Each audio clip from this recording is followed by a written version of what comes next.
Satu, menyatakan tergugat telah melakukan pelanggaran hak hidup dan indikasi kuat adanya kejahatan kemanusiaan dengan cara memanipulasi kebijakan untuk mengusir secara paksa masyarakat juga petani. Kedua, tergugat terbukti melembagakan dan menormalisasi kekerasan berbasis rasisme, persekusi, kriminalisasi, dan diskriminasi yang menyebabkan penyempitan ruang sipil. Ketiga, tergugat terbukti melanggar HAM dan merusak demokrasi dengan cara memberi ruang bagi pelanggar HAM berat dan melanggengkan impunitas. Keempat, menyatakan tergugat terbukti telah gagal melaksanakan tugas konstitusi, yakni mencerdaskan kehidupan bangsa dengan tidak melaksanakan tugas pemenuhan hak atas pendidikan warga negara, terlibat secara aktif melakukan komersialisasi pendidikan dan pendudukan atas kebebasan akademik.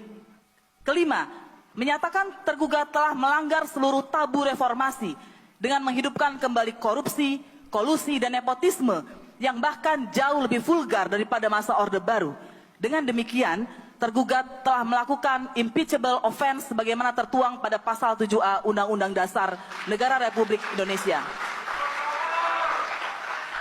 Keenam, menyatakan tergugat telah terbukti secara sistematis melakukan kegiatan eksploitasi sumber daya alam demi kepentingan segelintir orang dengan mengorbankan hak masyarakat atas lingkungan hidup yang bersih dan baik.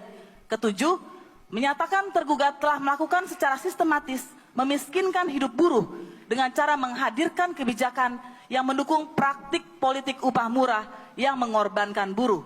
Kedelapan, menyatakan tergugat telah melakukan kejahatan demokrasi dan konstitusi melalui pembangkangan regulasi yang mengabaikan prinsip kedaulatan rakyat dan negara hukum yang ditujukan untuk kepentingan kelompok dan kekuasaan.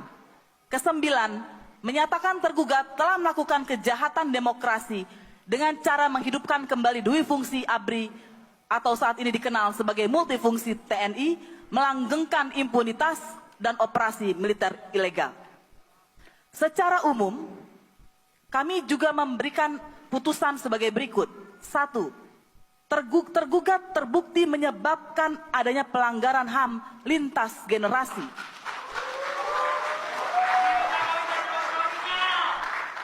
Kedua, tergugat terbukti memundurkan demokrasi, antara lain mengembalikan dui fungsi TNI Polri, melemahkan lembaga dan gerakan pemberantasan korupsi, serta memberlakukan kembali asas domain fair clearing dalam pertanahan dari masa kolonial.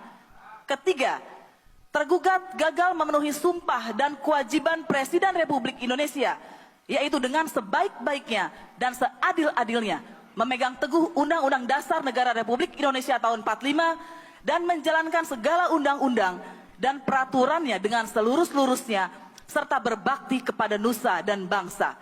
Keempat, tergugat terbukti melakukan setidak-tidaknya pengkhianatan terhadap cita-cita kemerdekaan dan pendirian negara yang ada dalam pembukaan Undang-Undang Dasar 45, korupsi dalam arti luas, dan garis miring atau terbukti melakukan perbuatan tercela. Terakhir sekali, Majelis Hakim meminta maaf apabila putusan ini tidak memenuhi harapan ibu, bapak, saudara sekalian.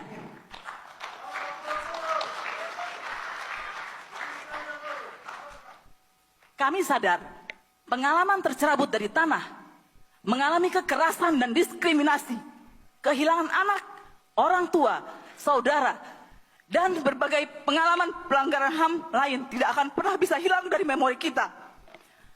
Bahkan saat mendapatkan pemulihan, bekas itu akan terus ada.